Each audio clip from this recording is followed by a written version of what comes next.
All right, history, guys. Oof, history.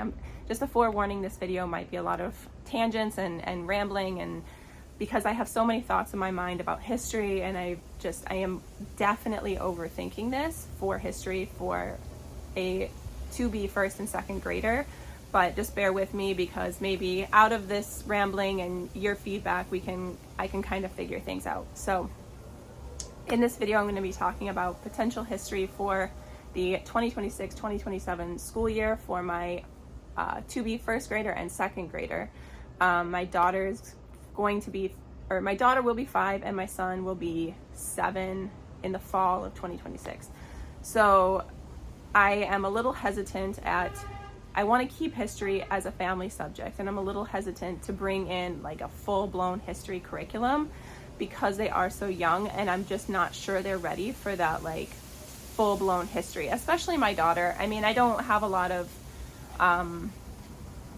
obviously my son is going to be a little bit more ready than she will be, being that she is only 5, but anyway, I'm getting ahead of myself. Okay, so here's a couple hang-ups that I have on history, or things that I'm looking for, or challenges that I'm having.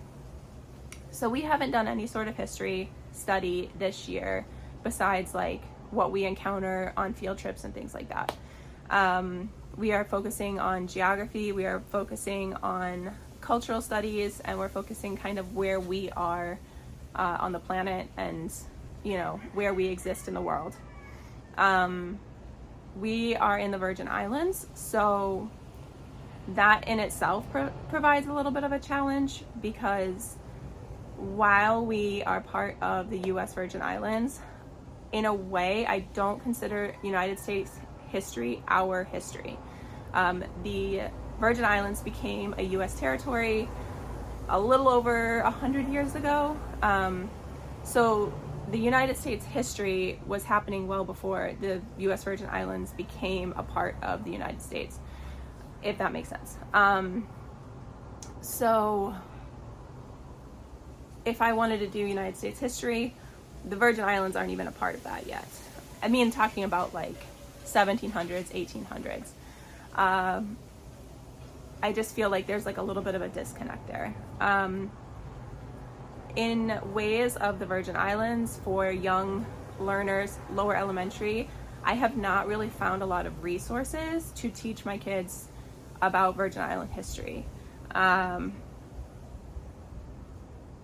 Another challenge that I'm having also is that the resources that are available are definitely of a certain perspective, and me personally, I've traveled a lot in my life. I have a history background. I graduated with a history background, and what I have learned in my travels is when you go to different places and you experience the people and you learn about the people and the culture, that the history that we learned in the United States is definitely from a certain perspective, and it's not necessarily from the perspective of the people that you are experiencing. So that is a challenge that I'm having.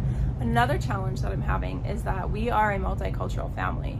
My husband is from Dominica, which is like a lower southern island chain island.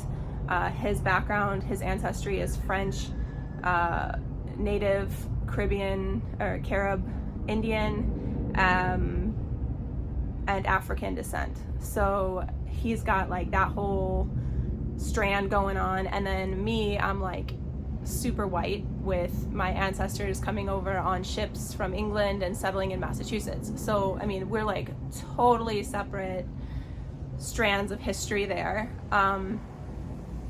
So when it comes to learning about our history, like our family history, we're going in opposite directions there. And so that's kind of an interesting challenge to have. Which strand do you follow? I mean, it'll all come together eventually, but so let's talk about the curriculums that I'm considering. So one of the things that I do know that I want to do is a prehistory unit, and Julia at home, I think is her YouTube channel. She puts together a prehistory unit for her kids, and it was like mostly picture books, and I really like what she put together. and I will link that down below, her videos there. But my only problem with that is that she uses so many books. I don't want to have to buy that many books to bring in to do one unit study. So I'm thinking that in the fall, when we make our usual yearly trip to Ohio, I will put on hold all of those books that she has recommended and do maybe a unit study in Ohio in the fall for prehistory. Because that's a lot of books to buy for one unit. But I really, really love what she put together. So that is definitely one thing that I think I am sold on with prehistory, is doing like a picture book study that she had put together. But then after that, I am not really sure. I was looking at the American Girl unit, history unit. I myself was a huge American Girl history nerd growing up. I have a whole tub of things that I bought for American Girl. I mean, I've got the paper dolls for all of the original characters. I've got the books that my mom originally bought for me, and she actually just shipped everything down to me, like completely unrelated, because she wanted to clear the space, her storage space. But I'm just not sure about doing American Girl history with boys. So if you've done American Girl history with boys, let me know how that went. My son is not really at that age where he's like, ew, girls, you know, but based off of how much we are enjoying their science unit, I'm really looking at doing the American Girl history. Maybe starting with that, keeping it light, even though I know they address some topics that are heavier, but it's kind of hard to avoid heavy history no matter like what program you do. So that's an option, is doing American Girl history for our first year, kind of dabbling in history and different parts of American history, and then maybe going into an actual history curriculum the following year. I was also looking at, just because based off my own personal experience, I love history. I've always read historical fiction. I've always read biographies, fiction or nonfiction books, like just studying different parts of history. That's just how, those are just books that I've always been drawn to. And American Girl may have been the reason for that. I don't know. But I'm a big history nerd, and I really think you learn a lot from history through reading people's stories. And I would be willing, I don't think we are a Charlotte Mason family based off of different things, but I would be willing to do a Charlotte Mason strand of history. So I was looking at, there's Ambleside Online, I was looking at Wildwood, and then the Alviary, I don't know why that's so hard for me to say. And I'm really drawn to the Alviary, I can't say it, just know that's what I'm saying, Alviary Grade 1 History Strand, which focuses on Native Americans. I'm drawn to that idea of teaching history to Grade 1.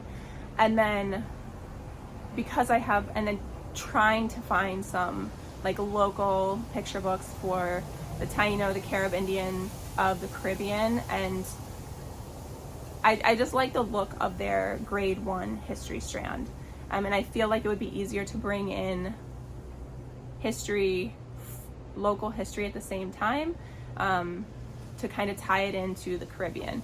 Because that's my biggest thing, is there's really not a lot of resources for younger children for the Virgin Islands.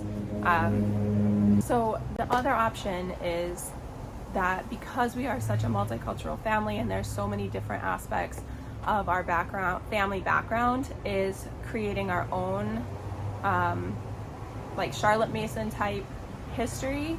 That's a lot of work for me. I'm not sure if I'm up for that, but I know that like there's a Delectable Education, Charlotte Mason, I think it's called Charlotte Mason Your Way form guides, and I think there's like people you can consult with that help you create these curriculum strands for your family, so that you check all the boxes of things that you need.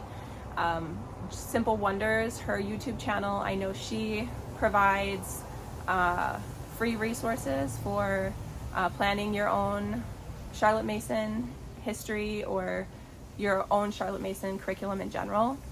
So I know there are resources out there to kind of create my own with guidance. I'm just not sure that I'm up for that. So again, I want to make sure, like, what's important to me in a history curriculum is that my kids learn about their history, where their family has come from, all strands of their family have come from, and their culture, which is Virgin Island culture.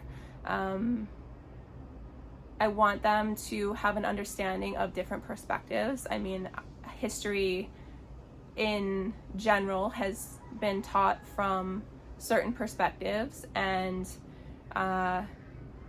I want more than one perspective. I'm not saying that one perspective is wrong, but I want them to be able to look at history from different perspectives of the same event and kind of come to their own conclusion and understanding based off of their own foundation. So I want to set that foundation. I want them to have a solid foundation, and you're going to get that from not just from reading books or from a history curriculum, but from cultural studies, from traveling. Like, it's a well-rounded thing. I'm not looking for all of this in a history curriculum, but all of those things are important to me when finally sitting down to learn about history, is creating that foundation, so in the future they can look at whatever curriculum we choose and be able to decide for themselves, I guess, what their understanding of history is. So again, I warned you at the beginning this was going to be kind of a little bit rambly and chatty. So if you've made it this far, thank you for bearing with me. And yes, on that note, I'm really not sure where we're going to go with history next year. If you have done any of these, if you've made your own Charlotte Mason history, or if you have the same struggles, if you've done American Girl history and you have boys or girls, what was your general, your experience, yeah, so I'm just looking for other people's experience and their feedback, and yeah, that's it. That's my hang up on history. So thank you for watching, and I will see you guys in the next video. Bye.